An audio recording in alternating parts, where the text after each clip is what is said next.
अब ये Dominik Mysterio और रिया रिप्ली पता नहीं कहां तक जाने वाले हैं। स्मैकडाउन से एक फुटेज आई है जो कि डब्ल्यूडब्ल्यू के हार्ड कैमरा में कैप्चर तो नहीं हुई, लेकिन यहाँ पे डोमिनिक मिस्टीरियो रिया रिप्ली को किस कर रहे हैं, मतलब गाल में किस कर रहे हैं, वैसा वाला किस नहीं किया उन्होंने। किसी ने लिखा कमेंट में कि भाई अब वो दिन बहुत दूर नहीं जब रिया रिप्ली और डोमिनिक मिस्टीरियो का हमको टेलीविजन पर ही, समझ रहे हो क्या कौन सा वाला सीन होगा। तो क्या बोलूं पता नहीं इसके बारे में। Okay, hello chatters, my name is Rohit and you are watching Wrestle Chatter. Welcome है गाइस आपका वॉइस ऑफ रेसलिंग के एक और नए एपिसोड में। सबसे पहले मैं आपको बताता हूं डब्ल्यूडब्ल्यू के मैक्सिको लाइव इवेंट के बारे में। और ये लाइव इवेंट नहीं लग रहा था, ऐसा लग रहा था कि डब्ल्यूडब्ल्यू ने कुछ स्पेशली पूरी सुपर शोकर के नाम तो दिए था, वैसे वो देते ही अपने लाइव इवेंट्स को। पूरा मैच कार्ड आप लोग इस समय स्क्रीन पर देख सकते हो, कौन कौन से मैचेस में कौन कौन से सुपरस्टार जीते हैं, सब कुछ मैं आपको बताऊंगा नहीं, क्योंकि जो मेन चीज थी वो बताऊंगा, लेकिन कुछ बड़े इंटरेस्टिंग मूवमेंट थे। सबसे पहले ये देखो, ये डोमिनिक मिस्टीरियो ने सेथ रॉलिंस की वर्ल्ड चैंपियनशिप और अपनी नॉर्थ अमेरिकन चैंपियनशिप दोनों को ऐसे पकड़ा हुआ है भाई।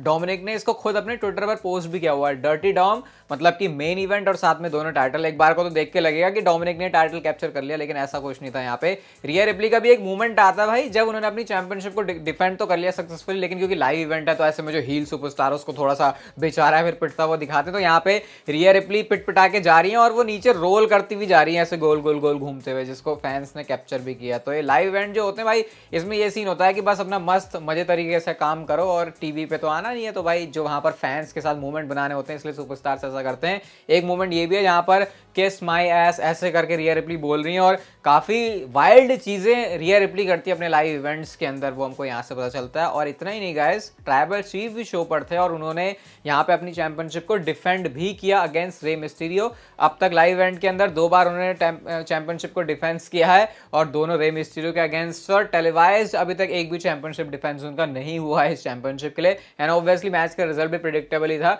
लेकिन एक मूवमेंट काफी वायरल हो रहा है इस मैच से, जहां पे आप देख सकते हो ये रोमन रेंस टॉप रोप पे चढ़ के बाहर सुप्लेक्स करने की कोशिश कर रहे हैं उनको, लेकिन कैसे वो रे मिस्टीरियो को भी नहीं उठा पा रहे। और ऐसे में रिंग साइड पर जो फैंस है वो हंसने लगे, रोस्ट करने लग गए रोमन रेंस को कि भाई कहाँ तुम अपने आप को बड़े साइज का बोलते हो और रे मिस्टीरियो को उठा के तुम नहीं पटक पा रहे। बट एट द एंड यहाँ पे मैच का जो रिजल्ट है वो रेफरी गिर गया, जो कि रोमन रेंस के मैच का ट्रेडिशन है। और उसके बाद उन्होंने स्पीयर मार दिया।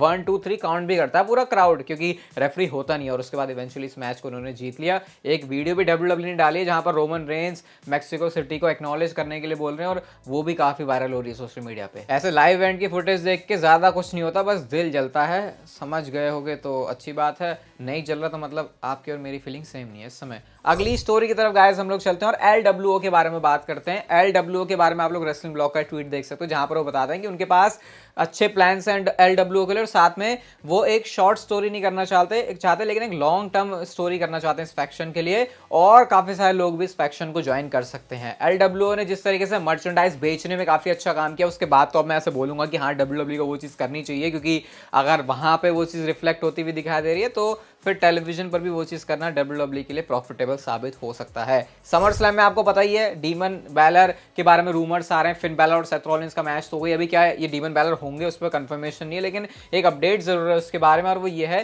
कि क्योंकि डीमन वर्जन ऑलरेडी उन्होंने रेसलमेनिया में यूज किया, तो बहुत सारे लोग इस आइडिया के अगेंस्ट हैं कि इतनी जल्दी क्या इस चीज को लेके आना चाहिए, क्योंकि आपको पता है जो डीमन फिन बैलर वाला कैरेक्टर है कभी कभी डब्ल्यूडब्ल्यू इसको सालों सालों के बाद भी लेके आती है। तो ये इस समय डिस्कशन चल रहा है।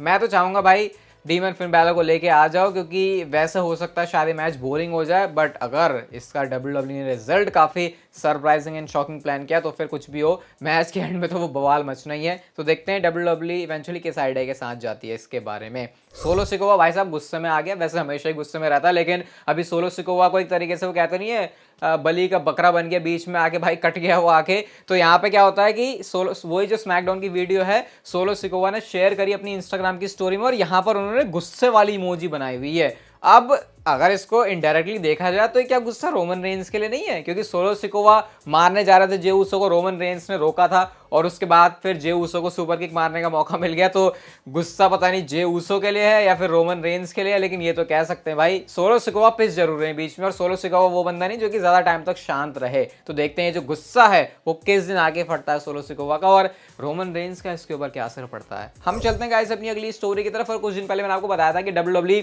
बत्तियां जलाने का, बत्तियां बुझाने का काम कर रही है। हाँ, बत्तियां जलाने बुझाने का काम कर रही है। तो ऐसे में अभी डब्ल्यूडब्ल्यू इसको और ज़्यादा रिहर्स कर रही है, इसको और ज़्यादा प्रैक्टिस कर रही है। अब मैंने आपको बताया था कि ये चीज़ शायद ब्रे वाइट से लिंक्ड हो सकती है। उसके बाद हम लोग ब्रे वाइट के इतने सारे रूमर्स भी सुन रहे हैं। तो वो चीज़ अभी भी कंटिन्यू है लगातार। अभी थोड़ा सा और हमको वेट करना पड़ेगा इस चीज़ का समर स्लैम तक के लिए। अभी ब्रे वाइट के बारे में बताने के लिए बहुत बड़ी अपडेट है, चिपके रहना वीडियो के साथ। हम चलते हैं अपनी अगली स्टोरी की तरफ। और कोडी रोड्स ने बात करी कि कैसे जब वो AEW से WWE में जा रहे थे तो AEW के अंदर जो बैक स्टेज माहौल है वो कैसा था। अगर आपको नहीं पता तो मैं आपको बता देता हूँ कि AEW बनाने कंपनी के पीछे कोडी रोड्स का एक बहुत बड़ा रोल था। उन्होंने एक विजन सोचा था कि भाई एक कंपनी बनाते हैं हम लोग जो कि WWE से अलग होगी, और फिर उसके बाद कोडी रोड्स उस कंपनी को छोड़ के चले गए। तो उन्होंने AEW के बैक स्टेज माहौल बताया कि वो ये मेक श्योर कर रहे थे वहां पे कि जो चीजें AEW के अंदर वो जैसे प्रोसेस करती हैं वो वैसी प्रोसेस करें, चाहे वो कंपनी से चले क्यों ना जाए। क्योंकि इस समय पोजीशन पर भी थे, आई थिंक एग्जीक्यूटिव कुछ तो प्रेसिडेंट थे वहां पे, कुछ तो थे कोडी रोड्स। तो उसके बाद उन्होंने बताया कि पसंद तो नहीं आया वैसे इतना, हालांकि और कोडी ने इसको बोला भी नहीं उतना, लेकिन जिस तरीके से वो बातें बोल रहे हैं ऐसा लग रहा है उन्होंने इमोशन को छुपाने की कोशिश की। क्योंकि ऑब्वियसली AEW के अंदर ये माहौल बिल्कुल भी अच्छा नहीं था उस टाइम पे जब कोडी रोड्स फ्री एजेंट बन गए थे और उसके बाद वो WWE कंपनी के अंदर आ गए थे। बहुत सारे लोग तो सबसे बड़ा धोखेबाज भी बोलते हैं कोडी रोड्स को कि भाई ये कैसा बंदा था, कंपनी बना के और WWE के बारे में इतनी सारी उल्टी सीधी बातें बोल के अब खुद ही WWE कंपनी में आ गया और आज WWE इसको मेन इवेंट वाले सुपरस्टार की तरह ट्रीट भी कर रही है। आपका इसके ऊपर क्या रिएक्शन है? आप भी बोलोगे धोखेबाज कोडी रोड्स को? आई थिंक अपने लिए जो बेस्ट होता है बंदा वही करता है और वो चीज़ कोडी रोड्स ने करी है यहाँ पे। अगली स्टोरी की तरफ गाइस हम लोग चलते हैं। और डच मेंटल, जो कि आपको याद होगा पुराने टाइम में जैक स्वैगर के साथ आते थे, यूजुअली वो बहुत सारी बातें बोलते हैं लेकिन ये बड़ी इंटरेस्टिंग बात उन्होंने बोली और इसके ऊपर मुझे आपका ओपिनियन जरूर चाहिए। वो ये कहते हैं कि अगर पिच ब्लैक मैच करने के बाद भी LA नाइट डिस्ट्रॉय नहीं हुआ तो इसका मतलब कि LA नाइट अनडिस्ट्रॉयबल है, यानी उसको कभी डिस्ट्रॉय नहीं किया जा सकता। इससे डच मेंटल का ये कहना है कि भाई जब इतनी रद्दी चीज के बाद भी LA नाइट के कैरेक्टर में, उसकी स्टोरी में, उसके WWE करियर में इतना कोई असर नहीं पड़ा तो फिर इसका मतलब कोई ऐसी चीज नहीं है जो कि LA नाइट को बर्बाद या फिर तबाह कर सकती है। ये बड़ा मस्त उन्होंने इनडायरेक्ट वे में ब्रे वाइट के पिच ब्लैक मैच के बारे में बात करी। बट देखा जाए मुद्दा तो सही है।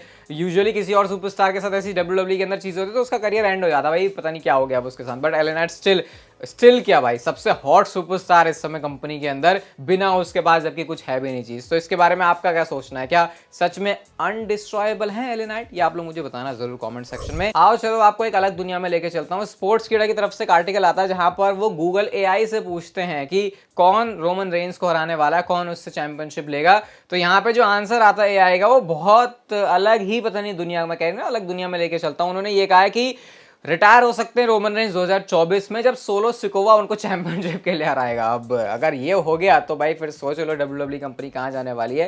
या फिर उन्होंने दूसरी चीज़ ये बोली कि रोमन रेंस अभी ऐसे ही लड़ते रहेंगे आने वाले काफ़ी सालों तक, क्योंकि उन्होंने बोला है कि मिड-40s में जाके वो WWE से किसी दूसरी तरफ देख सकते हैं, फिर अपने हॉलीवुड करियर में जाने को देख सकते हैं। लेकिन ये प्रिडिक्ट करना AI का कि भाई रिटायर ही हो जाएगा रोमन रेंस 2024 में, ये सच में AI है। अभी AI के ऊपर ज़्यादा भरोसा करने की जरूरत नहीं है।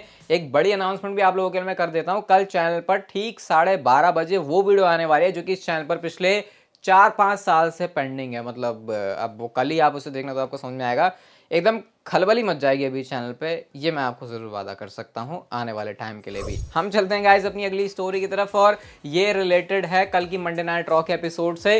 कल की मंडे नाइट रॉ के लिए क्या क्या चीजें WWE ने एडवर्टाइज की वो आप लोग यहाँ पर देख सकते हो। लोगन पॉल का रिटर्न होने वाला है, ये कल होगा शो पर। Drew McIntyre Gunther face to face आएंगे Becky Lynch versus Zoey Stark, और तभी जाके बेकी लिंच को मैच मिलेगा। और साथ में सेथ रॉलिंस और फिन बैल की कॉन्ट्रैक्ट साइनिंग भी होने वाली है। तो कल के रॉ के एपिसोड में डेफिनेटली कुछ इंटरेस्टिंग और मस्त चीजें हम लोग WWE की तरफ से एक्सपेक्ट कर सकते हैं। और गाइस हम चलते हैं हमारी आज की नेक्स्ट एंड फाइनल स्टोरी की तरफ और ये जोड़ी है अंडरटेकर और ब्रे वाइट से।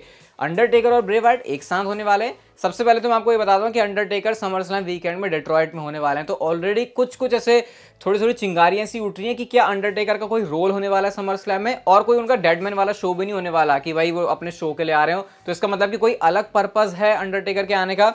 अब रिसेंटली आपको ये पता, हमने ब्रे वाइट के रूमर सुने और आपको ये भी याद होगा कि हमने एक सेगमेंट भी देखा था ब्रे वाइट और अंडरटेकर का जिसमें LA नाइट भी इन्वॉल्व थे। और अंडरटेकर अपने प्रोमोज के अंदर भी कई बार तारीफ कर चुके हैं ब्रे वाइट की। रिसेंटली भी उन्होंने कहा था कि जो ओरिजिनल ब्रे वाइट का कैरेक्टर है वो काफी मस्त है। तो यहाँ पर एक स्पेकुलेशन है, मैं ये नहीं बोलूंगा कि इस पर बिलीव करना चाहिए, but yes it is something interesting कि ब्रे वाइट अंडरटेकर साथ में लेके आए। मतलब अंडरटेकर वापस कंपनी में लेके आए ब्रे वाइट को। और ऐसा WWE क्यों कर सकती है, इसको एक सपोर्ट करने का बहुत अच्छा रीजन भी है कि क्योंकि WWE ब्रे वाइट की इमेज भी अच्छी दिखाना चाहती है जो कि काफी सारे फैंस की नजर में गलत भी है। तो अगर अंडरटेकर आकर वो चीज करते हैं तो शायद एक अच्छी डायरेक्शन दे सकती है ब्रे वाइट के आने वाले टाइम में WWE के करियर के लिए। अभी ये सोचना तो थोड़ा मुश्किल सा लग रहा है, बट लॉजिक और सेंस इसमें जरूर बनता है। बाकी मुझे इतना तो लगता है कि समर स्लैम में एक बहुत बड़ा बम तो जरूर फूटने वाला है। तो गाइस अगर आपको ये वीडियो अच्छी लगी तो लाइक शेयर सब्सक्राइब और नोटिफिकेशन बेल को ऑन कर दो and see you guys in my next video.